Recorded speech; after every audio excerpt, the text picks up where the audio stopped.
চায়ের আসল স্বাদ শুধু MDHT+ থেকেই আসবে। মাথায় দেখো লবঙ্গ এলাচ দিয়ে ভরপুর MDHT+ মশলা। MDH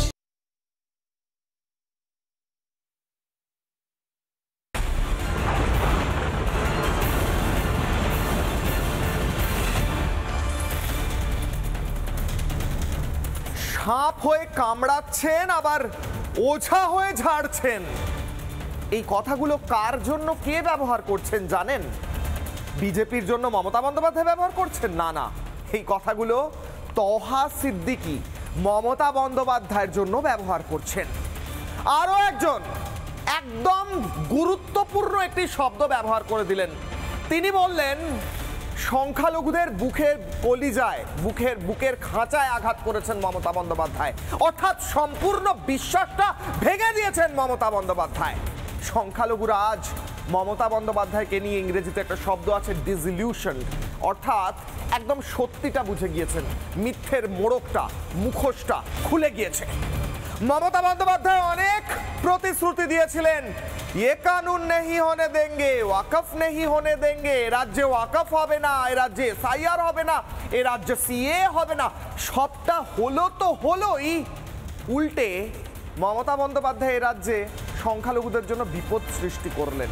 একেবারে শেষ মুহূর্তে আপলোডের নোটিফিকেশন জারি করে সিস্টেমটা এমন হলো যে এ রাজ্যের সংখ্যালঘুরা মাত্র 2 থেকে 5 দিন সময় পাচ্ছেন আপলোড করার জন্য, যেখানে অন্য রাজ্যে সম্পত্তি আপলোডের সময় প্রায় 5 মাস পেয়েছেন সংখ্যালঘুরা।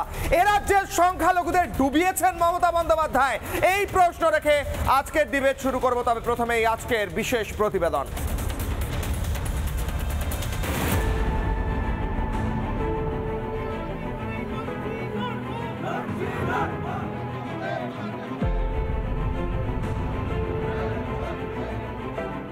আপনাদের মধ্যে বিভ্রান্তি করার সৃষ্টি করা হচ্ছে, বিশেষ করে সংখ্যালঘু সম্প্রদায়ের মধ্যে। নিশ্চিন্তে থাকুন, কারো সম্পত্তি কেউ বেদখল করবে না এবং বেদখল হবে না।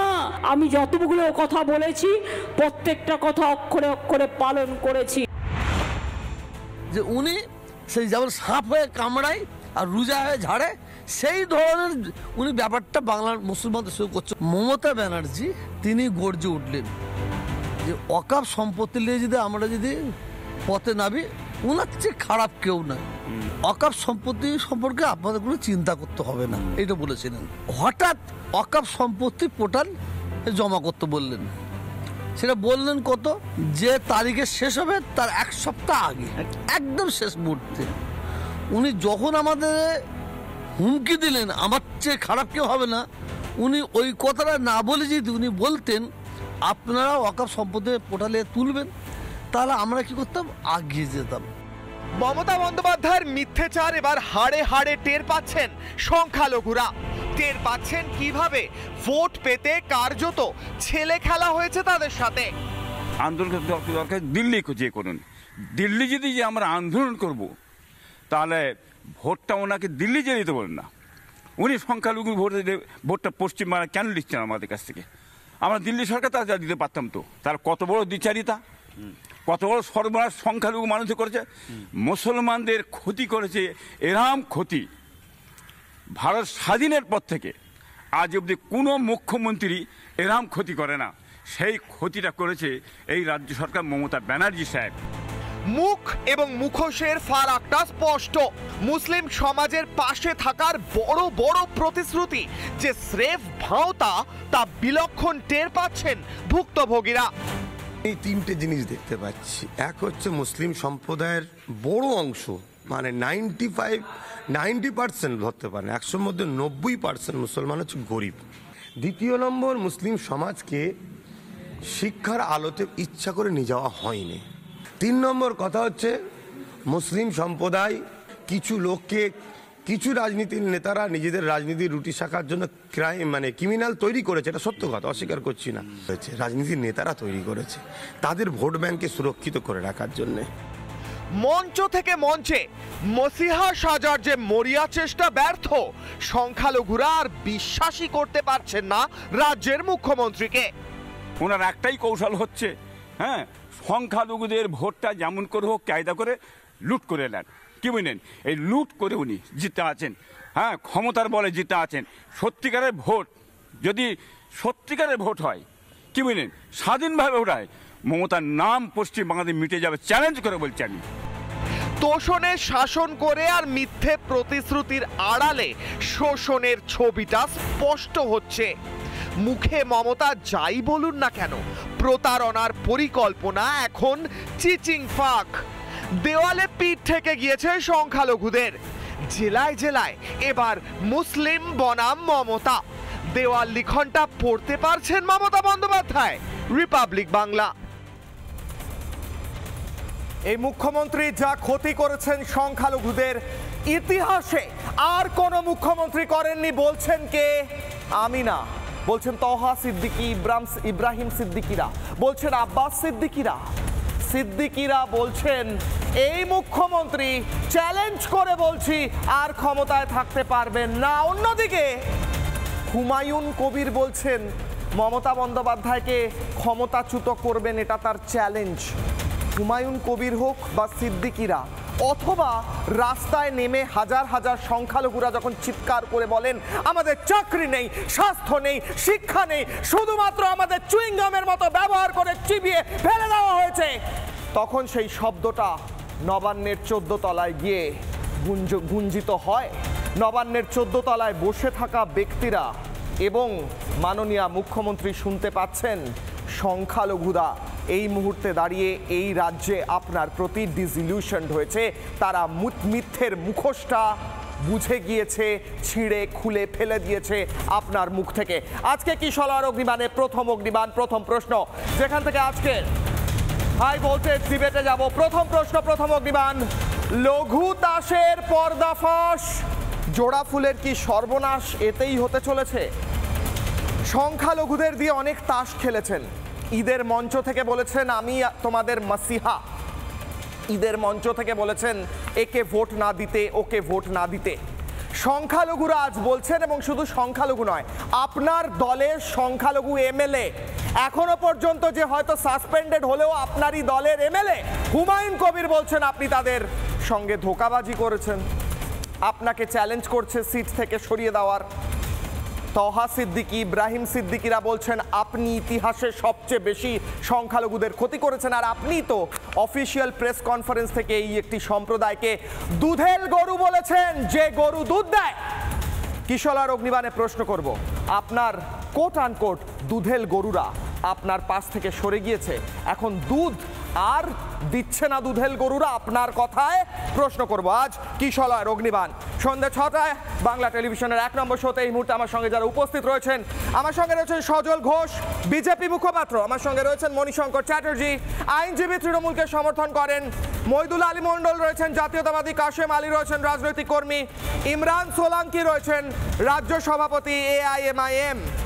আমি আজকে শুরু করব মইদুল আলী মণ্ডলকে দিয়ে। মইদুল বাবু, আমরা বেশ কয়েকটা ইন্টারভিউ দেখালাম, কাসেম সিদ্দিকী, তহা সিদ্দিকী, ইব্রাহিম সিদ্দিকী তারা বলছেন, আবার হুমায়ুন কবিরও বলছেন, তৃণমূলের এমএলএ, এখনো পর্যন্ত এমএলএ, সাসপেন্ডেড হলো এমএলএ তো তিনি তৃণমূলের, বলছেন ইতিহাসে সংখ্যালঘুদের এত বড় ক্ষতি কেউ করেনি যা মুখ্যমন্ত্রী মমতা বন্দ্যোপাধ্যায় করেছেন। কিন্তু উনি তো আপনাদের মাসিহা, উনি তো বলেন উনি আপনাদের জন্য সবচেয়ে বেশি করেছেন। ওয়াকফ নিয়ে উনি বললেন আমি বিধানসভায় প্রস্তাব পাশ করেছি, হঠাৎ করে আপনারা ওনার বিরুদ্ধে হয়ে গেলেন, এটা তো ঠিক লাগছে না দেখতে। ওনার প্রতি তো একটা থ্যাঙ্কফুলনেস থাকা উচিত স্যার।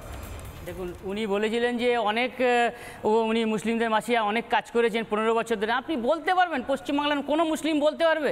পশ্চিমবাংলার এতগুলো মানুষ আছে, পশ্চিমবাংলার সারা পশ্চিমবাংলার কোনো মানুষ বলতে পারবে যে মুখ্যমন্ত্রী মমতা ব্যানার্জি ক্ষমতায় আসার পর থেকে মুসলিমদের বলেছিলেন, অনেক প্রতিশ্রুতি দিয়েছিলেন, একটা উপকার করেছে মুসলিমদের, একটা কাজ করেছে না? আজ ওয়াকফ সম্পত্তি বলছেন যে উনি মেনে নিয়েছেন, ভালো কথা, উনি আজ মেনে নিয়েছেন, উমিদ পোর্টালে দিচ্ছেন, কিন্তু আমি বলতে চাইছি যে আজকে উনি মেনে নেয়নি, মেনে যেদিনকে ওয়াকফ আইন পাশ হয়েছিল পার্লামেন্ট থেকে, সেদিন কিন্তু উনি মেনে নিয়েছিলেন। কিন্তু শুধু আজ উনি মুসলিমদের ভুল বুঝিয়ে রেখেছিলেন শুধু ভোট ব্যাংকের রাজনীতি করার জন্য। কিন্তু মুসলিম রাজ বুঝতে শিখেছে, মুসলিম রাজ বুঝছে যে না, শুধু আমাদেরকে কিন্তু ভোট ব্যাংকের রাজনীতি করা হচ্ছে, আমাদের মিথ্যা বোঝানো হচ্ছে। এই মিথ্যা কথাটা, মিথ্যাচার কিন্তু মুসলিমদের কাছে পর্দাটা ফাঁস হয়ে গেছে। মুসলিম রাজ বুঝতে শিখেছে। আজ মুসলিমরা দেখুক, যেদিন ওয়াকফ সম্পত্তি আইন পাশ হয়েছিল সেদিনকে উনি বলেছিলেন যে কি বলেছিলেন, যে হাতাখুন্তি নিয়ে বেরিয়ে যাও, ওয়াকফ আইন মানি না। আজ কেন উনি মেনে নিলেন? মুসলিমদের আজ বুঝতে হবে যে আজ কেন মেনে নিলেন। তাহলে এতদিন উনি মুসলিমদের সাথে মিথ্যাচার করেছেন, মুসলিমদের ভুল বুঝিয়ে রেখেছিলেন। আজ কিন্তু আমরা মানব না, ওনার এই মিথ্যাচারের জবাব আমরা 26শে নির্বাচনে দেব। এবং আগামী দিন আসছে, পশ্চিম বাংলার হিন্দু, মুসলিম, খ্রিস্টান, জৈন, আদিবাসী, দলিত, পার্সি, বৌদ্ধিস্ট, শিখ সবাই মিলে একসাথে এক হয়ে যেমন আমরা বামপন্থীদের তাড়িয়েছিলাম, এই মিথ্যাচারের প্রতিবাদে, এই মিথ্যাচারের অন্যায় অত্যাচারের প্রতিবাদে আমরা কিন্তু এই 26শে নির্বাচনে উপযুক্ত জবাব দেবো। আমাদের অধিকার আমরা ফিরে পাইনি, আমাদের অধিকার কিন্তু আমরা পাইনি। আজ উনি কিন্তু আমাদের সাথে এই ধরনের আচরণ করেছে। কিন্তু আজ এই তৃণমূলকে তো এখান থেকে পাত্তাড়ি গুছাবার টাইম এসে গেছে, এখান থেকে টাইম এসে গেছে। মুসলিমদের চোখ খুলেছে, মুসলিমরা বুঝে গেছে যে ওদের সাথে শুধু নোংরা রাজনীতি করা হয়েছে, মুসলিমদের সাথে শুধু দ্বিচারিতা করা হয়েছে, মুসলিমদের সাথে কোনো কাজ করা হয়নি, একটা পর্যন্ত মুসলিমদের উন্নয়ন করা হয়নি, শুধু ওদের ভোট ব্যাংকের রাজনীতি করা রাখা হয়েছে, মুসলিমদের শুধু ভুল বোঝানো হয়েছে। এবং ওদের সময় আসলে কাসেম সিদ্দিকী, আসি আবার কাসেম আলী, আমার প্রশ্ন হচ্ছে, সিদ্দিকীরা যা বলছেন তা কি সত্যি? মানে হঠাৎ করে তহা সিদ্দিকী বলছেন ইতিহাসে কোনো মুখ্যমন্ত্রী এমন হয়নি যিনি সংখ্যালঘুদের এত ক্ষতি করেছেন যা মমতা বন্দ্যোপাধ্যায় করেছেন। আপনারা থ্যাঙ্কফুল হতে পারছেন না একটু? মুখ্যমন্ত্রী মমতা বন্দ্যোপাধ্যায় সভা থেকে বললেন যে আমি যখনই যাই আমি মাথায় কাপড় দিয়ে যাই, কারণ এটা ওদের রিচুয়াল কালচার। উনি ঈদের মঞ্চে যান, উনি আপনাদের জন্য এত করেন, আর আপনারা ওনার বিরুদ্ধে কথা বলছেন। মানুষ তো এটা ভালোভাবে নেবে না। বলুন কাসেম বাবু। অনেকদিন পরে মণিশঙ্কর দাকে দেখতে পেলাম, খুব ভালো লাগছে। কেন আজকের এই ডিবেটটা খুব ভালো লাগবে, ভালো জমবে। মমতার কাজ হচ্ছে সাপ হয়ে কামড়ানো আর ওজা হয়ে ফুঁক দেওয়া। সিপিএম 34 বছরে মুসলমানদের ফুটবল হিসাবে ব্যবহার করেছেন, ফুটবল মনে করতেন। মমতা, আমি আগেও বলেছি, মমতা বন্দ্যোপাধ্যায় একটু আধুনিক হয়েছেন। আমরা দারিদ্রতার নিচে বসবাস করি, আমাদের বুজুর্গ, আমাদের মুরব্বীরা অত্যন্ত সহজ সরল। তাদেরকে বলা হয় যে আমরা মুসলমানদের মাসিহা, মুসলমানদের সব কিছু। আমরা কিন্তু দাবার বড়ে হয়েছি মমতা ব্যানার্জি। যখন খুশি দাবার গুটি চেলে আমাদেরকে চেঞ্জ করে, পরিবর্তন করে করা হয়। মমতা ব্যানার্জির মুখ আর মুখোশ সম্পূর্ণরূপে আলাদা। মমতা ব্যানার্জি দ্বিচারিতার রাজনীতি করেছেন। শুনুন, আমার কাছে তথ্য আছে, দেখুন, আমরা তথ্য নিয়ে কথা বলতে এসেছি। গত 27 তারিখে আমি আপনাকে দিচ্ছি, গত 27 তারিখে ওয়াকফ, সেন্ট্রাল ওয়াকফ কাউন্সিল আমাদের প্রিন্সিপাল সেক্রেটারি মাইনরিটি ডিপার্টমেন্টের তাকে চিঠি লিখেছেন যে উমিদ পোর্টালে আপনারা যত তাড়াতাড়ি সম্ভব তথ্য আপলোড করুন। দেখুন, আপনি চিঠিটা নিন, আপনার তথ্যের কাজে লাগবে। আর একটা চিঠি, যখন এই চিঠির কোনো প্রতি উত্তর দিতে পারেননি এখানকার যিনি মাইনরিটি দপ্তরের প্রিন্সিপাল সেক্রেটারি আছেন পিবি সেলিম, যেহেতু মুখ্যমন্ত্রী মমতা বন্দ্যোপাধ্যায় বলেছেন যে আমি ওয়াকফ আইন পশ্চিমবাংলায় হতে দেব না, পাস হতে দেব না, এতে মুসলিমদের ক্ষতি হবে।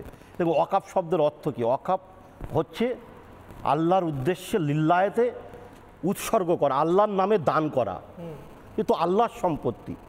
সরকার, কেন্দ্রীয় সরকার যে আইন পাস করেছে গত জুন মাসে, বলছেন এই সম্পত্তি রক্ষণাবেক্ষণের দায়িত্ব একটা কাউন্সিলের মাধ্যমে একটা ওয়াকফ বোর্ডের মধ্যে আনতে হবে।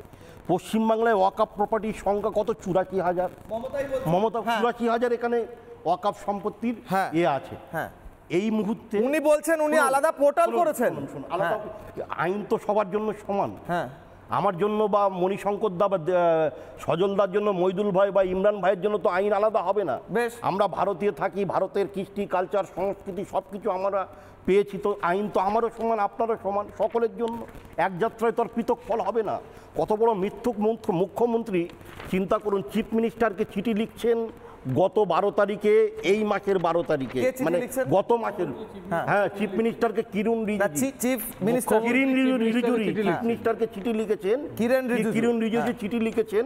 মাইনরিটি দপ্তরের তিনি মন্ত্রী আছেন। চিঠিটা আপনি নিন। বলছে 5 তারিখে ওয়ার্নিং লেটার, এটা বলছে 5 তারিখের আগে আপনাকে আপলোড করতে হবে, তথ্য দিতে হবে উমিদ পোর্টালে যত ওয়াকফ সম্পত্তি আছে।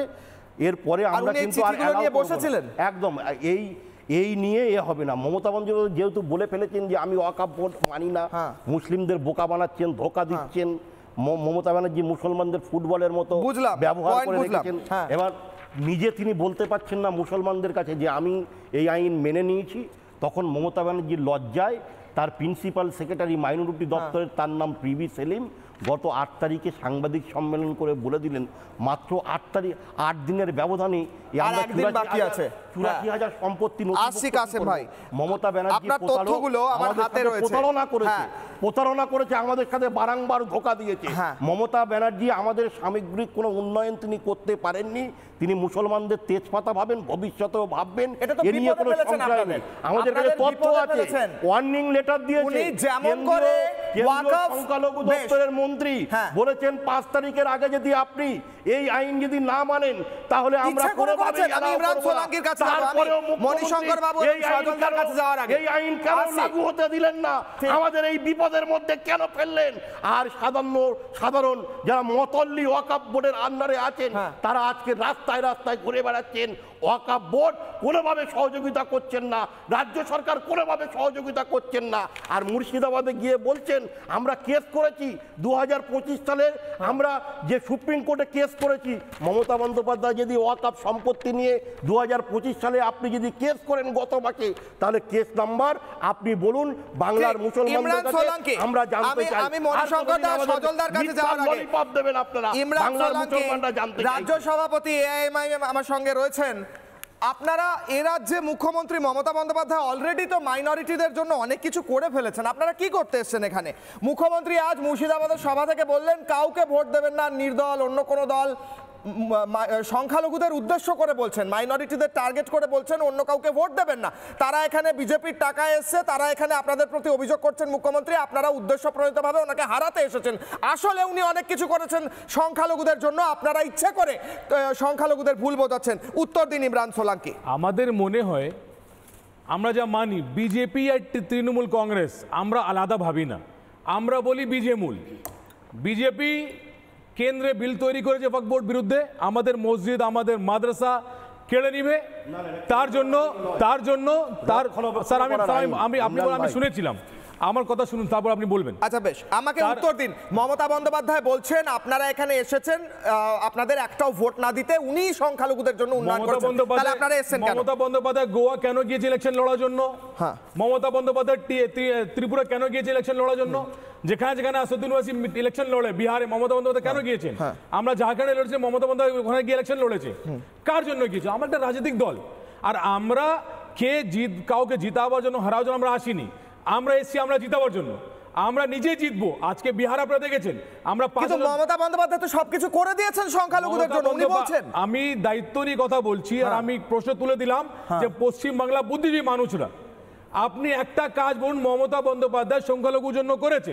মমতা ব্যানার্জি একটা কাজ করেছে শুধু, আজকে যে গিয়ে ভাষণ দিয়েছে মমতা কি বলেছেন আজকে মুর্শিদাবাদে, আমি একটা শিলিগুড়িকে মন্দির করব, আমি একটা নিউ টাউন একটা মন্দির করব। মমতা জগন্নাথ মন্দির টেম্পল করে দিয়েছে। আর আমাদের ওয়াকফের প্রপার্টি যখন জুন মাসে বিল এসে আমি মানি না, আজকে 5.5 মাস পরে আমাদেরকে বলছে তোমরা 5 দিন সময় দিয়েছে, আপনি আপলোড করুন উমিদ, আপনি কি করে করতে পারবে? আপনি 84 ওয়াকফ বলছেন মমতা 84,000 পারবে? মমতা বন্দ্যোপাধ্যায়, আমি দায়িত্ব নিয়ে কথা বলছি আপনার সামনে বসে, মমতা বন্দ্যোপাধ্যায় সংখ্যালঘুর জন্য একটাও কাজ করিনি। আজকে ওয়াকফ বোর্ড বিল যখন পার্লামেন্টে এসেছিল, যখন ভোটিং হচ্ছিল ওয়াকফ বোর্ড বিল বিরুদ্ধে, মমতা বন্দ্যোপাধ্যায় 4টে টিএমসি এমপি ছিল না ভোটিং এর জন্য। একদম আমি এই প্রশ্নটা করতে চাই। মমতা বন্দ্যোপাধ্যায় ওয়াকফের যেখানে মিটিং হচ্ছিল, কল্যাণ বন্দ্যোপাধ্যায় নাটক করে গ্লাস ভেঙে দিয়ে বেরিয়ে গিয়ে সেটা বয়কট করলো। যদি সত্যিই পাশে দাঁড়াতে হতো, মিটিংয়ে গিয়ে দাঁড়াতে হতো, সেখানে এর বিরুদ্ধে বলতে হতো তিনি ভোটিংয়ে ছিলেন না, তিনি কমিটিতে ছিলেন না, তার প্রতিনিধি মিটিংয়ে ছিল না, আর উনি বলছেন আমি শুরু থেকে এর প্রতিবাদ করেছি। ছোট্ট করে উত্তর, তারপর আমি যাব বাকিদের কাছে। আপনাকে প্রশ্ন করছি, দেখুন মমতা বন্দ্যোপাধ্যায় যে এমপি, তো আমরা শুনেছি পশ্চিমবাংলা আমার রসগোল্লা ভালো পাওয়া যায়। মমতা বন্দ্যোপাধ্যায় যে এমপি পার্লামেন্টে যায় রসগোল্লা নিয়ে, আর যখন মুসলিম সংখ্যালঘু বিলের উপর যে কথা তোলা হয় ওরা রসগোল্লা খেয়ে ভিতরে চলে যায়, আর বলে মমতা মুখটা মিষ্টি করে দিয়েছে, কোনো কথা তুলে না। আজকে বলুন মমতা বন্দ্যোপাধ্যায়ের এমপি এমএলএ আমাদের যে আমরা লোকসভা বিধানসভা কথা বলছি, আমি বলেছিলাম 5-6 মাস আগে আপনি রেজলিউশন পাস করুন অ্যাসেম্বলিতে, কে আমি ওয়াকফ বোর্ড বিল বাতিল করছি মানি না। করেছেন তো? করিনি। কোথায় করেছে? করেনি। আর কালকে গিয়ে মালদায় বলছেন মমতা বন্দ্যোপাধ্যায় আমি ওয়াকফ বোর্ড বিলে আমি এই রেজলিউশন নিয়ে এসেছি। কোথায় নিয়ে এসেছে? শুধু মুসলমান সংখ্যালঘুকে বোকা বানানোর জন্য, ঠকার জন্য। এবার সংখ্যালঘু বুঝে গেছে পশ্চিম বাংলা আসাদুদ্দিন ওয়াইসি সাহেবকে চিনে গেছে সবাই। আর আমাদের সঙ্গে জনগণ আছে, আমাদের মিম দল গোটা পশ্চিমবাংলায় কাজ করছে, আমরা লড়বো। বুঝে গিয়েছেন আপনি বলছেন। আমি মণিশঙ্কর দা এবং সজলদার কাছে যাওয়ার আগে যে ভাষাটা আপনি ব্যবহার করলেন যে বুঝে গিয়েছেন সংখ্যালঘুরা, আচ্ছা সংখ্যালঘুরা কি বুঝেছেন? সংখ্যালঘুরা এবার কি বুঝেছেন যে আলাদা করে ভোট ব্যাংক হয়ে থেকে থাকলে দুধেল গাই হিসেবে তকমা পেতে হবে, তাই জন্য একজোট হয়ে সবাই মিলে শুধু উন্নয়নের জন্য ভোট দিতে হবে, যেমনটা বিহারে হয়েছে, এমনটা কি বুঝেছেন সংখ্যালঘুরা? কি বলছেন আব্বাস সিদ্দিকী, শুনুন। রিসেন্ট কিন্তু আমাদের সঙ্গে বারবার দিতে হয়েছে। আজকে নতুন করে কিন্তু মুসলিম সম্প্রদায় ভাবছে যে আমরা আদিবাসী বোন ভাইদের সঙ্গে, দলিত ভাইদের সঙ্গে, মতুয়া ভাইদের সঙ্গে, হিন্দু ভাইদের সঙ্গে আমরা এই কন্টাকে যাব। যেখানে আদিবাসী বেশি, ভাই আপনাকে আমরা ভোট দেবো। যেখানে মতুয়া বেশি, ভাই আপনাকে আমরা ভোট দেবো। ঠিক তেমনই আমি যেখানে বেশি আছি, আপনি আমাকে ভোটটা দেন। এই বন্ধুত্ব একটা করার মুসলমান চিন্তা ভাবনা নতুন করে নিচ্ছে। এখান থেকে আমি যাব মণিশঙ্কর দার কাছে। মণিশঙ্কর দা, সংখ্যালঘুরা বুঝে গিয়েছেন। আমার পাশে 3 জন সংখ্যালঘু বললেন। আমার পাশের 3 জন সংখ্যালঘু ছাড়াও আপনার দলে, আপনি যে দলকে সমর্থন করেন সেই দলের এখনো পর্যন্ত যিনি এমএলএ সেই সংখ্যালঘুও বলছেন, ব্যক্তিও বলছেন, এবং রাস্তায় যে সংখ্যালঘুরা নেমে প্রতিবাদ করছেন তারাও বলছেন। মণিশঙ্কর দা, এই মুখোশটা মমতা বন্দ্যোপাধ্যায় পড়েছিলেন, সেটা খুলে পড়ে গিয়েছে।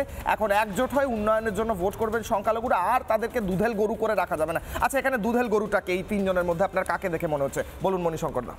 না, এখানে দেখুন, আমি কোনো একটা নির্দিষ্ট ধর্মের নামে আমি কিছু বলতে চাই না, কিন্তু আপনি যে মুসলিমদের নিয়ে কথা বলছেন, ওয়াকফ নিয়ে, এখানে যারা মুসলিম আছে দেখেন তাদের এক একজনের এক এক রকম মত। আপনি যেটা চাইছিলেন সবাই এক সুরে কথা বলুক, সেটা কিন্তু বলছে না। এখন কথাটা হচ্ছে ওয়াকফ নিয়ে আলোচনা হচ্ছে। কাসেম ভাই ওয়াকফ নিয়ে সবাই এক সুরে মমতা বন্দ্যোপাধ্যায়ের বিরুদ্ধে বললেন, তিনি মিথ্যাচার করেছেন, এটা সবাই এক সুরে বলতো। তখন আপনারাই আপনাদের চ্যানেলে এই মুসলিমরা মমতাকে এই বলছে, মুসলিমদের জন্যই মমতা করছে, এটাও আপনারা এই চ্যানেলেই বসে বলেন যে মুসলিমদের জন্যই সরকারটা করে, অন্য কারোর জন্য করে না। আপনারা এরকম দ্বিচারিতা করবেন না। আমি বলছি যে ওয়াকফ নিয়ে যখন আলোচনা হচ্ছে, সে কাসেম ভাই কি বললো আমার কি বোধগম্য হলো না। দেখুন, ওয়াকফ নিয়ে একটা প্রতিবাদ হচ্ছে। আমার কথা যে ওয়াকফের অ্যামেন্ডমেন্টটা কেন হলো, লাস্ট হয়েছিল তো কংগ্রেসের আমলে, কেন হলো যে ওয়াকফের যে প্রপার্টিগুলো সেগুলোকে প্রপারলি ডিটারমাইন করার জন্যে একটা বলেছে, সেখান থেকে সেকশন 40টাকে ডিলিট করে দেওয়া হয়েছে। সেখানে বলেছে যে ডিস্ট্রিক্ট ম্যাজিস্ট্রেট সেই জায়গাতে দেখভাল করবে। তার মানে যেখানে ওয়াকফ বোর্ডে ছিল সবগুলো মুসলিম, সেই মুসলিম যাতে সব না থাকে মূলত তার জন্য ডিস্ট্রিক্ট ম্যাজিস্ট্রেট দেওয়া হলো। তাহলে ডিস্ট্রিক্ট ম্যাজিস্ট্রেট যদি মুসলিম হয় তখন কি হবে? তখন কি বলবে না এই ডিস্ট্রিক্ট ম্যাজিস্ট্রেট হবে না এবং ডিস্ট্রিক্ট ম্যাজিস্ট্রেটকে মুসলিম হতে দেবো না? এটাও হতে পারে। এবার আমার কথা হচ্ছে, যদি একটা ট্রান্সপারেন্ট প্রপার্টি ট্রান্সফারের জন্যে বা কোনো প্রপার্টি যদি কেউ কুক্ষিগত না করতে পারে তার জন্য যদি আইন করা হয়, আমিও তার সঙ্গে সহমত, একদম তার সঙ্গে সহমত। কিন্তু আপনাকে দেখতে হবে যে ওয়াকফ আইনটা কোত্থেকে এসছে। ওয়াকফটা এসছে মুসলিম ল থেকে। মুসলিমটা একটা কোডিফাইড পার্সোনাল ল, যে লটাকে আমি কোনো বাতিল করছি না, তাহলে সেই লয়ের সেকশনটাকে আমি অ্যামেন্ডমেন্ট করে দিলাম। তাহলে আমি বলছি যে ওয়াকফের যে অ্যামেন্ডমেন্টটা হলো সেটা তো ওয়াকফটা, মুখ্যমন্ত্রী মমতা বন্দ্যোপাধ্যায় অ্যামেন্ডমেন্ট নিয়ে আলোচনাই হচ্ছে না স্যার, ওটা তো হয়ে গিয়েছে।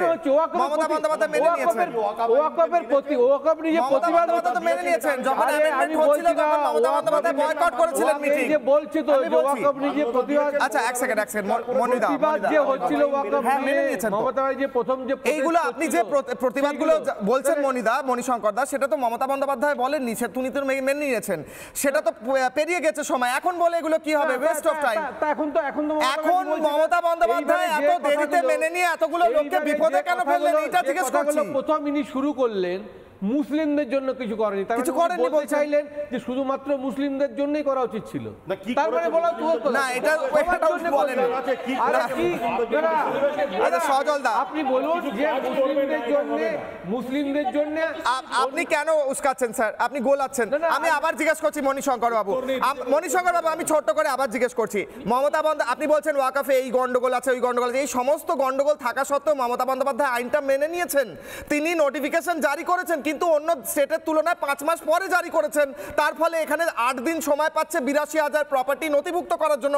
কেন মুসলমানদের তিনি বিপদে ফেলেছেন এইটা আমি জিজ্ঞেস করছি স্যার। ওয়াকফে কি প্রবলেম ছিল এটা জিজ্ঞেস করছি না। যখন মনে হয় এসআইআর এ 1 মাস টাইমে এত কোটি লোককে এত তাড়াতাড়ির মধ্যে সম্ভব নয় বলা, তখন আপনারা 3 মাস টাইম আর ওয়াকফের 8 দিন টাইমের কি 82,000 প্রপার্টি স্যার ওনার কাছে 5 মাস সময় ছিল, কেন বলেছেন? ফর ইওর সাইড এক লাইন বলবো, ফর ইওর প্রপার্টিকে নথিভুক্ত করার জন্য 8 দিন ইনফরমেশন আমি বলছি। প্রপার্টির যে তথ্যগুলো যেগুলো কর্পোরেশনের বাইরে যেখানে বিএলআর আছে সেগুলো পুরোপুরি কম্পিউটারাইজড হয়ে গেছে এখন, ফলে সমস্ত তথ্য কিন্তু এখন কম্পিউটারে আপলোড করা আছে। এরকম না যে বাড়ি বাড়ি গিয়ে খুঁজে তথ্যগুলো যাদের প্রপার্টি তারা বলছেন আমাদের অসুবিধা হচ্ছে, আপনি তো তাদের চেয়ে এক কাঠি উপরে। আচ্ছা এটা তো কোর্টরুম না স্যার, বলালে হবে না। আচ্ছা বেশ, উত্তর নেই, উত্তর গুলিয়ে ফেলছেন আজকে। প্রপার্টি কি রাষ্ট্রের? ওয়াকফ প্রপার্টি তো রাষ্ট্রের বলে মনে হয় না। নিশ্চয়ই বেশ, সজল দা উত্তর দেবেন। ওয়াকফ প্রপার্টি রাষ্ট্রের, যারা হিন্দুত্ববাদী দল বলে পরিচিত তারাও এমন দাবি করে না। তৃণমূল থেকে বলছে ওয়াকফ প্রপার্টি রাষ্ট্রের, আমরা জানি ওয়াকফ প্রপার্টি ঈশ্বরের। না এখানে ওয়াকফ প্রপার্টি নিয়ে কথা হচ্ছে। প্রপার্টির কথা হচ্ছে ওয়াকফ প্রপার্টি ঈশ্বরের, যাকে ওরা আল্লাহ বলে ডাকে। একদমই না বলছি আমাদের এক মিনিট আমি দুজনকে অনুরোধ করছি। তাহলে কি হলো, কার প্রপার্টি হলো? আচ্ছা ঈশ্বরের উদ্দেশ্যে দান করা হয়, ভগবানের উদ্দেশ্যে নৈবেদ্য দেওয়া হয়, সেটা ভগবানের প্রসাদ হয়, আপনার হয় না।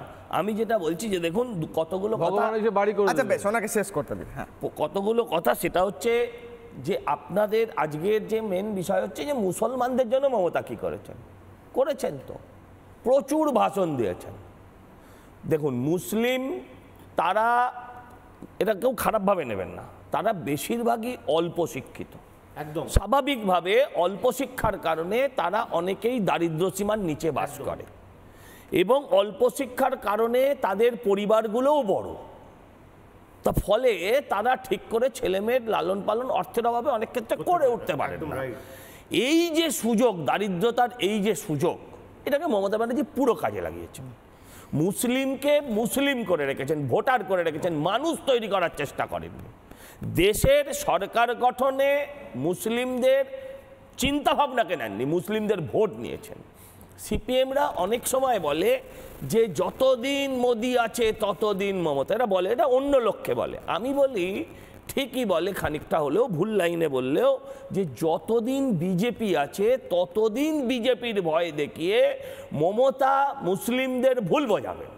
আমি আপনাদেরকে কয়েকটা জিনিস বলছি, সেটা হচ্ছে আজকে ধরুন এই হুমায়ুন কবির বাবরি মসজিদ করবেন, বাবরি শব্দ নিয়ে আমারও আপত্তি আছে। হুমায়ুন নিজের নামে করতে পারেন, তার বাবার নামে করতে পারেন, বাবরি মসজিদ একটা বিতর্কিত বিষয় না করলেই হতো। আমার প্রশ্ন হচ্ছে এই বাবরি মসজিদ উনি যে ঘোষণা করেছেন করবেন, এটা কি আজ করেছেন? প্রায় নিয়ার অ্যাবাউট 1 বছর আগে থেকে উনি বলে যাচ্ছেন, এবং দিন তারিখ বলে দিয়েছেন যে আমি 6ই ডিসেম্বর বাবরি মসজিদ করব, নিজের জমিতে করব। এখন বোধহয় জমিটা নিয়ে আবার কিছু কন্ট্রোভার্সি দেখা দিয়েছে, সেটা অন্য বিষয়। আমার কথা হচ্ছে এতদিন কি মমতা তৃণমূল ঘুমোচ্ছিল?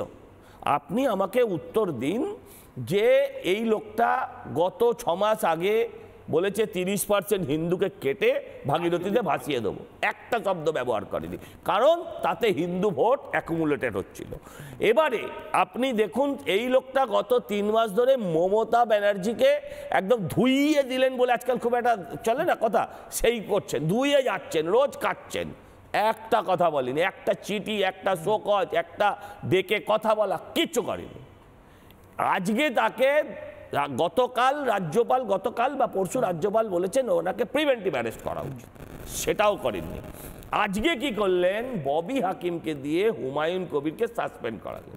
আপনি আমাকে একটা কথা বলুন, রাজনীতির ইতিহাসে কোনোদিন দেখেছেন ববি হাকিম দুদিকে 2জন মুসলিম এমএলএকে নিয়ে তিনি বসে এই হুমায়ুনকে সাসপেন্ড করলেন? কেন? এটা একটু খতিয়ে দেখতে হবে। মুসলিমকে দিয়ে মুসলিমকে মারলাম, তাহলে যদি মুসলিমদের রাগ একটু কম হয়, ক্ষোভ একটু কম হয়, যদি এটা ওই সুব্রত বক্সি কিংবা অন্য কোনো যারা মুখপত্র যারা রেগুলার টিভিতে বলে তাদের বসিয়ে যদি আমি সাসপেন্ড করাতাম, তাহলে হিন্দুর হাতে মুসলিম বহিষ্কার হলো, এতে মুসলিম সেন্টিমেন্ট আরো খারাপ হয়ে যাবে। এই সেন্টিমেন্টটা ছাড়া উনি কিছু ভাবেননি। আমি আপনাকে বলি, দুর্গাপুজো, না একটু বলেন, দুর্গাপুজোর উদ্বোধন করতে যান, আচ্ছা দুর্গাপুজোর উদ্বোধন করতে যাবেন, আপনি চণ্ডীপাঠ ভুলভাল পাঠ করবেন, ঠিক আছে, সহ্য করে নিলাম। আমি বলছি সেখানে হিজাবের মতন পড়ে যাওয়ার দরকার কি? আচ্ছা হিন্দু গোটা ধর্ম আমি মেনে নিলাম, আপনার কথা ঠিক। এইটা ঈদের আচ্ছা ওটা একটু আপডেটেড হয়েছে, গতকাল তিনি অত্যাচারী ধর্ম বলেছেন। যাই আপডেট হয়েছে, আচ্ছা অত্যাচারী ধর্ম, আচ্ছা ওখানে যেটা বলছে ব্রেকিং আসছে, আপনি আমি জাস্ট বলি এইটা ঈদের নামাজের মাঝখানে গিয়ে বলার প্রয়োজনীয়তা কোথায়? উনি যা বলেন তাই করেন, শুধু হচ্ছে মুসলিমদের ভুল বুঝিয়ে হাতে দখল করে রাখার জন্য। আমি একটা কথা বলি, মাদ্রাসা শিক্ষকরা গত প্রায় 11 মাসের কাছাকাছি আমার সময়টা যাদের মাইনে হয়নি 600 650 সরকারি মাদ্রাসায় প্রায় 12-14 হাজার শিক্ষক নেই, 26,000 ছেলে মেয়ে যেখানে বসে আছে, তাদের একটা বড় অংশ যারা ইসলামে বিশ্বাস করে। মমতা কারোর না, আমি আপনাদের বলছি। এখান থেকে সজল দা আমাকে একটা ব্রেকিং নিতে হবে, আমি আবার আসছি আপনার কাছে। আমাকে এই মুহূর্তে একটা ব্রেকিং নিউজ নিতে হবে। হুমায়ুন কবিরের কথা তুলছিলেন সজল দা। হুমায়ুন কবির রিলেটেড একটা খুব গুরুত্বপূর্ণ ব্রেকিং নিউজ। দল থেকে সাসপেন্ড হতেই সুর চড়ালেন হুমায়ুন কবির। সংখ্যালঘুদের উন্নয়ন নিয়ে মমতা ব্যানার্জিকে আক্রমণ করলেন, বললেন সংখ্যালঘুদের ভোটেই গদিতে বসেছেন মমতা, আর সংখ্যালঘুদের উন্নয়নেই তিনি ছিলেন না। মমতাকে প্রাক্তন করার চ্যালেঞ্জ দিচ্ছেন হুমায়ুন কবির। কি বলছেন হুমায়ুন কবির শুনতেই হবে, শুনুন। রেজিনগর বিধানসভায় আমি লড়াই করব, ভরতপুরেও লড়াই করব, দুটো বিধানসভায় আমি লড়ব। আর আমার যে নতুন পার্টি গোটা পশ্চিম বাংলায় মুখ্যমন্ত্রীকে এক্স মুখ্যমন্ত্রী করার জন্য আমি 135টা আসনে লড়াই করব। মুখ্যমন্ত্রীকে এক্স মুখ্যমন্ত্রী করবেন বলছেন হুমায়ুন কবির, এবং তার যারা সাথী রয়েছেন তারা এমনটা বলছেন হুমায়ুন কবির, এখনো যিনি তৃণমূলের সাসপেন্ডেড এমএলএ। আজকে কিশোলার অগ্নিবাণে দ্বিতীয় অগ্নিবাণ, দ্বিতীয় প্রশ্ন আপনাদের স্ক্রিনে, ডিবেটের দ্বিতীয় অংশ আপনাদের স্ক্রিনে। দ্বিতীয় অগ্নিবাণ, দ্বিতীয় প্রশ্ন কিশোলার অগ্নিবাণের আজকের দ্বিতীয় অংশ। দ্বিচারিতা, শোষণ, তোষণ, লঘু কোপেই মমতার শাসন। মমতার শাসন শেষ হবে সংখ্যালঘুদের কোপে, কারণ দ্বিচারিতার একদিকে শোষণ, আবার আরেকদিকে তাদেরই তোষণ করছেন মুখ্যমন্ত্রী। উত্তর নেব আমি, আবার ডিবেটের দ্বিতীয় অংশে যাব। মইদুল আলী মণ্ডল উত্তর দিন। আপনাদের একদিকে শোষণ করা হচ্ছে, আরেকদিকে তোষণ করা হচ্ছে, এই দ্বিচারিতাতে আজকে সংখ্যালঘুরা বুঝে গিয়ে আজকে হুমায়ুন কবির যে ভাষা বলছেন যে আমি এবং আমার সাথীরা ওনাকে এক্স করব, এটাই কি প্রত্যেক সংখ্যালঘুর ভাষা? উত্তর দিন। দেখুন, তৃণমূলের আজ দ্বিচারিতার পর্দা ফাঁস হয়েছে। এই দ্বিচারিতার পর্দা ফাঁস হয়েছে, যদিও দেরিতে হলেও হয়েছে। আজ মুসলিমরা বুঝতে শিখেছে যে না, আমাদেরকে নিয়ে খেলা হচ্ছে, ফুটবলের মতো খেলা হচ্ছে।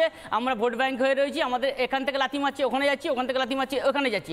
আমরা এইভাবে থাকবো না, আমরা শিক্ষিত হতে চাই, সমাজের মূল স্রোতের মধ্যে আমরা আসতে চাই। সেটা কিন্তু আমাদের দাবি দেওয়া ছিল, আগামী দিন এটাই দাবি দেওয়া থাকবে। এবং প্রথম থেকে, এবং সরকার যেদিন থেকে ক্ষমতা এসেছে 2011 সালে, সেদিন থেকে উনি প্রতিশ্রুতিই দিয়ে গেছে। সেই প্রতিশ্রুতি আজ পর্যন্ত আমরা পাইনি, কোনোদিনও কোনো প্রতিশ্রুতিই পাইনি।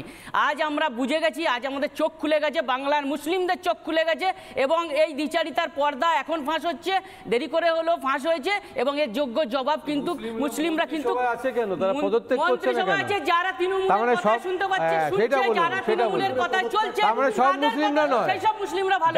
আর যে সব মুসলিমরা প্রান্তিক গরিব মুসলিম, যারা গরিব মুসলিম, যারা তৃণমূলের কথা শুনে না, তৃণমূল তারা খারাপ, তারা সবচেয়ে বড় খারাপ। কোনো লোক কোনো বেনিফিশিয়ারি পায়নি, টাকা পয়সা পাচ্ছে না। মানুষ শিক্ষার আলো পেটে যাদের নেই, তাদেরকে ভুল বোঝানো হচ্ছে, তাদেরকে ভুল বোঝানো, ভোট ব্যাংকের রাজনীতি করা হচ্ছে। আমরা কিন্তু সেটা যারা মন্ত্রিসভায় বসে আছে, এই সরকারকে উল্টাতে না পারলে পশ্চিম বাংলায় মানুষের কোনো উন্নয়ন হবে না, হয়নি আর হবে না। মুসলিমরা যেমন অশিক্ষিত ছিল তেমনই থেকে যাবে। এবং আমি মুসলিম সমাজের জন্য প্রতিবাদ করছি এবং মুসলিম সমাজের হয়ে আওয়াজ তুলছি, বাংলার প্রত্যেকটা মানুষের, প্রান্তিক মানুষের জন্য আওয়াজ তুলছি, যে প্রতিশ্রুতি মাননীয়া দিয়েছিলেন সেই প্রতিশ্রুতি পূরণের দাবি তুলছি। আমি দাবি করেছি যে মুসলিমদের উন্নয়ন চাই, আজও বলছি মুসলিমদের উন্নয়ন চাই, শিক্ষা খাতে নেই। আমাদের কথা এতদিন শুনে তারা আজকে পস্তাচ্ছে। মুখ্যমন্ত্রী বলেছিলেন ওয়াকফ আন্দোলনটা দিল্লিতে গিয়ে করতে, আপনি একটা আন্দোলনটা দিল্লিতে গিয়ে করতে বলেছিলেন, আর এসআইআর নিয়ে আন্দোলনটা উনি পশ্চিমবঙ্গে করবেন। এই যে বিচারিতা, এটা আজকে ধরা পড়ে। ওনার ক্ষোভ হচ্ছে কোনো পোস্ট পাইনি, পোস্ট পাইনি বলে। আপনি তো কিছুই পাননি, আপনি বলছি তো, আপনি তো কিছুই ভালোবেসে বলছি, আপনি তো আমরা ভালোবেসে করি, আমরা তো ভালোবেসে করি। কাসেম দা, সিদ্দিকুল্লাহ চৌধুরীর কথা বলছিলেন মনীষ মণিশঙ্কর দেখছেন, মণিশঙ্কর আপনি সিদ্দিকুল্লাহ চৌধুরীর কথা বলছেন, সিদ্দিকুল্লাহ চৌধুরীর কথা শুনবে কি মুসলমানরা? সংখ্যালঘুরা এমনটা প্রশ্ন তুলছিলেন, ওনার কোন কথাটা শোনার কথা আপনি বলছেন? কলকাতা জ্যাম করার কথা বলছেন নাকি জেলায় জেলায় টাইট দেওয়ার কথা বলছেন? সিদ্দিকুল্লাহ চৌধুরী তো জেলায় জেলায় টাইট দিতে বলে তারপর হরগোবিন্দ দাস আর চন্দন দাসের প্রাণ যায়, আপনি এই কথা বলছেন? সিদ্দিকুল্লাহ চৌধুরীর এই ইনস্ট্রাকশনের কথা বলছেন, জেলায় জেলায় টাইট দিতে বলে তারপর মুর্শিদাবাদে হিংসা ঘটিয়ে হরগোবিন্দ দাস আর চন্দন দাসের প্রাণ নেওয়ার কথা বলছেন? এই ইনস্ট্রাকশনটা বলছেন কাসেম আলী। বেশ, আমি আসি মণিশঙ্কর দা, আমি আসি মণিশঙ্কর দা হাত জোড় করছি আপনার সঙ্গে। আমি কোনো ইন্টারাপ্ট বলছেন যে উনি এবং ওনার সাথীরা মুখ্যমন্ত্রীকে এক্স মুখ্যমন্ত্রী করবেন। আরে ভাই, যাদের জন্য মুখ্যমন্ত্রী এত করলেন, মণিশঙ্কর দা বলছেন মন্ত্রিসভা দিলেন, তারা বলছেন এনারা চলেন, যাদের কথাতে এনারা চলেন তারা মন্ত্রিসভায়। মণিশঙ্কর দা বলছে কিছু বলার অভ্যাসটা প্র্যাকটিস করুন না মণিদা। আমরা কারোর কথা শুনে চলি না। আজ আমরা বুঝতে পেরেছি যে আমাদের উন্নয়ন হয়নি, আমরা উন্নয়ন চেয়েছিলাম, যে প্রতিশ্রুতি দিয়েছিল সেই প্রতিশ্রুতি পূরণ হয়নি। মাননীয় আমাদের সাথে নিয়ে খেলা করেছে এবং এই দ্বিচারিতার পর্দা আজ মুসলিমরা বুঝেছে। আজ ঘরে ঘরে মুসলিমরা বেরিয়েছে, আর ঘরে ঘরে মুসলিমরা প্রতিবাদ করছে। নির্বাচনে এর ইয়ে দেবে উত্তর। আমি আগেও বলছি, এখনো বলছি, মুসলিম মেরে মুসলিম প্রেম, মমতা ব্যানার্জি সেম সেম। যদি তোর ডাক না শুনে কেউ না আসে, একলা চলো রে। বাংলার মুসলমানরা সংকল্প নিয়েছে 26-এর নির্বাচনে একলা চলোর পন্থা নিয়ে। দেখুন, মরছে কে, মারছে কে, সবই মুসলমান। এদিকে কাইজার ছুটছে বোম নিয়ে, ওদিকে শওকত ছুটছে বোমা নিয়ে, ওদিকে আরাবুল বলছে টুকুস করে মারবো আমি বোম, উড়িয়ে দেবো তোমার জান। এদিকে 6 বছরের সকেট বোমা, এই 9 বছরের ছোট্ট শিশু তামান্না খাতুনও কালীগঞ্জের তৃণমূলের বিজয় উল্লাসে বোমায় ছিন্ন বিচ্ছিন্ন হয়ে যায়, তেও রক্তাক্ত হয় সেখানকার কালীগঞ্জের মাটি। আর কোথায় মণিশঙ্কর দা? বকটুইতে 11 জন নিরীহ নিষ্পাপ মুসলমানকে রাতের অন্ধকারে ভদু শেখ, আনারুল শেখরা, তৃণমূল কংগ্রেসের ব্লক সভাপতি জীবন্ত জ্বালিয়ে পুড়িয়ে মেরে দিল। এটাই হচ্ছে মমতা ব্যানার্জির মুসলিম মেরে মুসলিম প্রেম। 26-এর নির্বাচনে যে ভাষায় যে উত্তর তৃণমূল কংগ্রেস অপেক্ষা করছিল সেটা আপনারা পাবেন।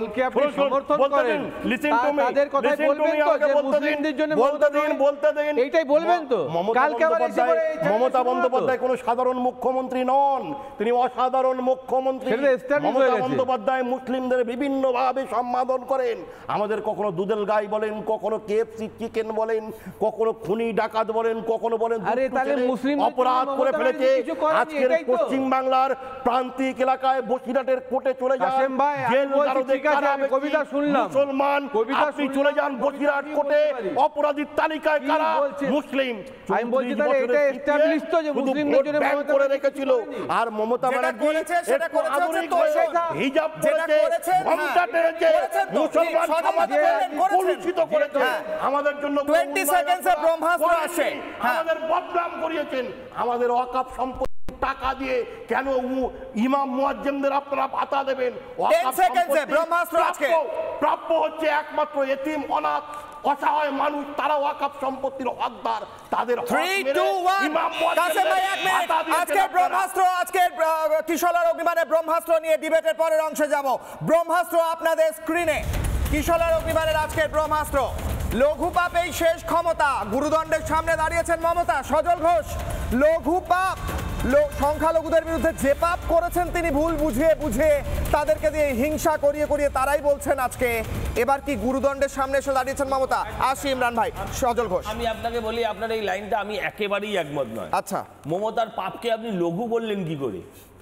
মমতার যা পাপ করেছেন, আমি আপনাকে দায়িত্ব নিয়ে বলছি, রাজনীতি ছেড়ে দেবো তা না হলে, গত 15 বছরে যত মুসলিম খুন হয়েছে, গত 15 বছরে সারা ভারতবর্ষে অত মুসলিম নিধন হয়নি, ইভেন কাশ্মীর।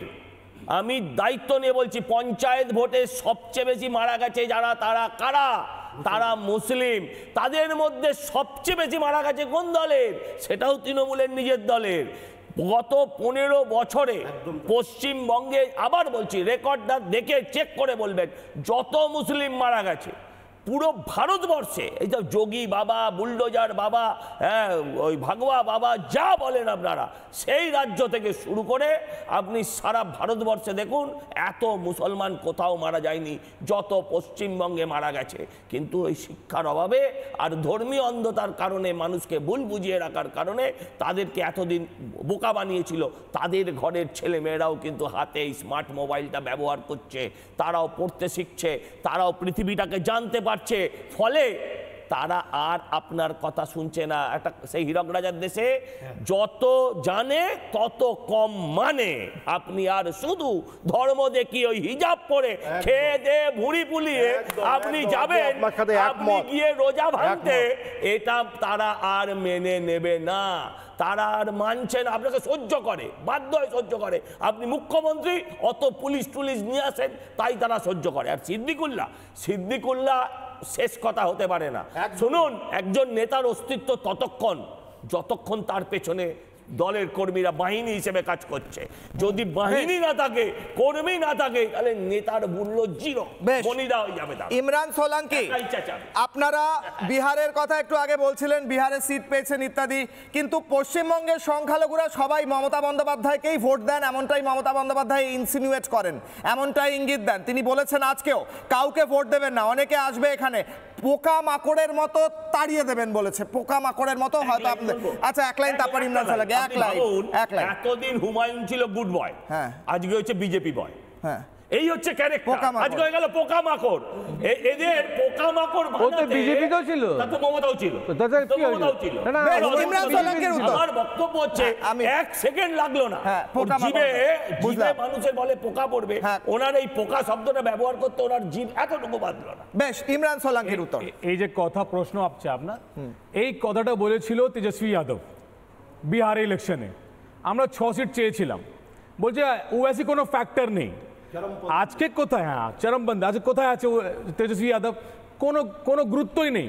এই মমতা বন্দ্যোপাধ্যায় আর বিজেপি বললো, আমার সজল ঘোষ সাহেব এখানে বসে আছেন, একটা কথা বলেছেন কে মমতা শুধু ওড়নি মাথায়, যে আমরা মানি, মমতা বলে আল্লাহু আকবার বলে, কিন্তু আপনার একটা কথা বুঝতে হবে দাদা, আপনার যে শুভেন্দু অধিকারী সাহেব, যে আপনার আপনার নেতা আছে, বড় নেতা আপনার পশ্চিমবাংলায়, ওই মাথায় টুপি পরে যেতেন আগে।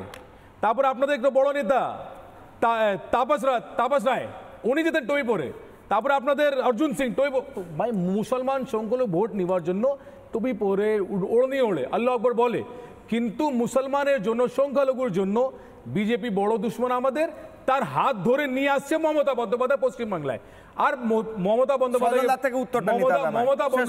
বন্দ্যোপাধ্যায়কে বুঝতে হবে, এখন সংখ্যালঘু মুসলমান নিজের নেতা বেছে নিয়েছে। আমরা বিহারে বেছেছি আসাদুদ্দিন ওয়াইসি সাহেবকে, পশ্চিমবাংলায় একদম 100%।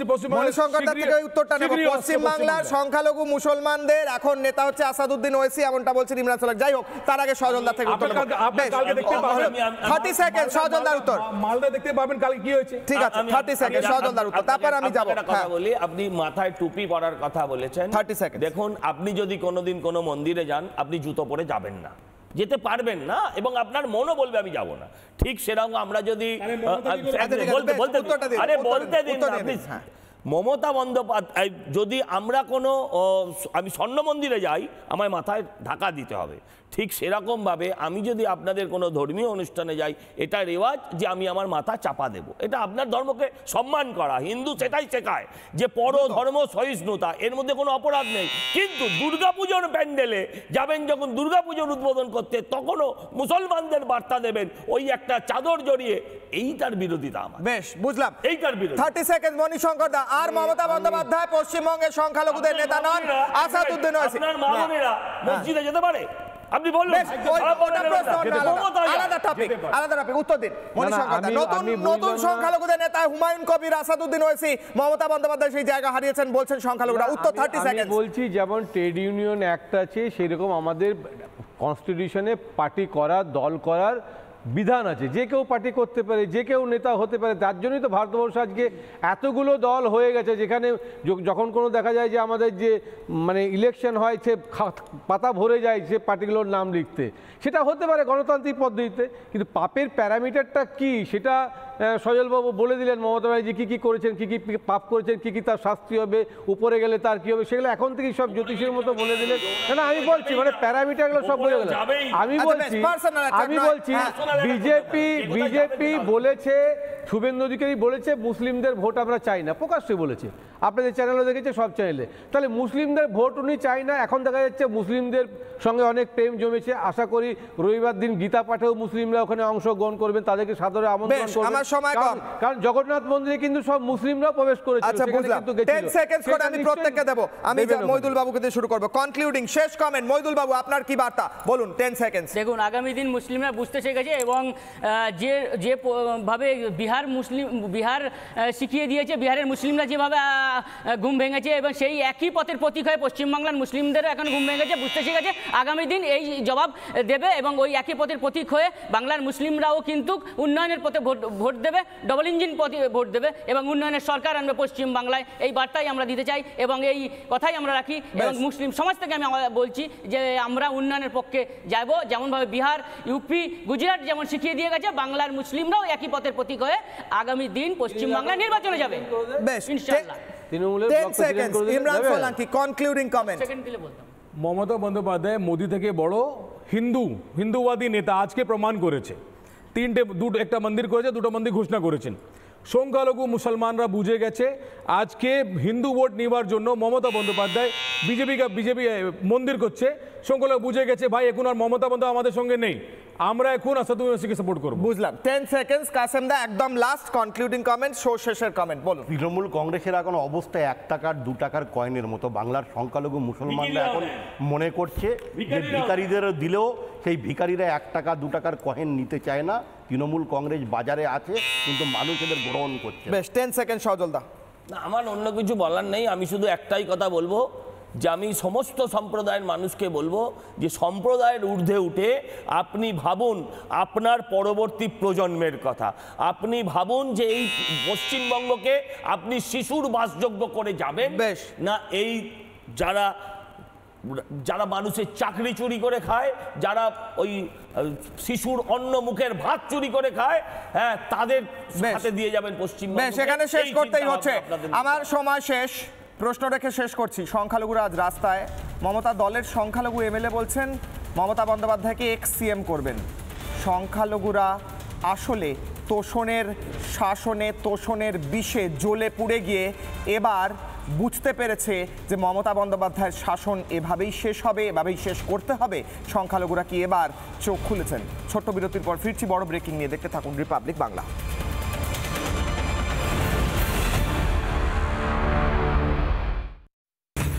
কিশলয় অগ্নিবাণে ব্রেকিং নিউজ, আরো কমলো সব জীবিত বুথের সংখ্যা। এর আগে আমরা দেখিয়েছিলাম 2208টি বুথে কেউ মারা যাননি 2002 থেকে 2025, কিন্তু এখন সেই বুথের সংখ্যা কমে দাঁড়ালো 7। অর্থাৎ যখন রিপোর্ট চাওয়া হলো তখন 2208 থেকে কমে দাঁড়ালো 7। কমলো আনকালেক্টেবল বুথের সংখ্যা। 1 ডিসেম্বর সব মৃত্যুহীন বুথের সংখ্যা ছিল 2208, এখন সেটা হচ্ছে 7। সজলবাবু, প্রশ্ন হচ্ছে হু করে কমে যাচ্ছে। আমরা ভেবেছিলাম পশ্চিমবঙ্গে একটা অদ্ভুত জায়গা যেখানে কেউ মারা যান না, একটা বিরাট এলাকায়, এখন দেখছি কমে যাচ্ছে সেই জায়গাটা। ভারতবর্ষের পর্যটন ব্যবস্থাটাই পাল্টে যেতে চলেছিল, পর্যটন শিল্পটা। সারা পৃথিবী থেকে মানুষ সিদ্ধান্ত নিয়েছিল এটা দেখার পর যে আমরা সবাই এই 2208টা বুথে গিয়ে বাকি জীবন কাটাবো, তাহলে আর কেউ মরবো না। কিন্তু রাতারাতি সেই গ্রেট ক্যালকাটা কিলিংয়ের মতন হাজার হাজার লাখ লাখ লাশ যেভাবে চারদিকে ছড়িয়ে পড়ছে, হ্যাঁ তাতে করে মানুষের মন ভেঙে যাচ্ছে। এই এত মৃত্যু আচমকা ভোটার লিস্টে, যেগুলো 20 বছরে কেউ মরেনি, সেগুলো লাস্ট 72 ঘন্টায় যেভাবে পটপট করে মরছে। বেশ, এখানে শেষ করতে হচ্ছে সজল বাবু, সময় শেষ। ভোজবাজির ভোটার তালিকা বলবো, কি বলবো, ভোজবাজির এই ভোটার তালিকা এখান থেকে আমার শেষ করতে হচ্ছে। কিশলয় অগ্নিবাণ ব্রেকিং নিউজ দিয়ে 2208 থেকে এখন 7 হয়ে গিয়েছে যে বুথে কেউ মারা যাননি এমন সংখ্যা। এরপর আরো কমবে কিনা দেখা। ছোট্ট বিরতির পর ফিরছি।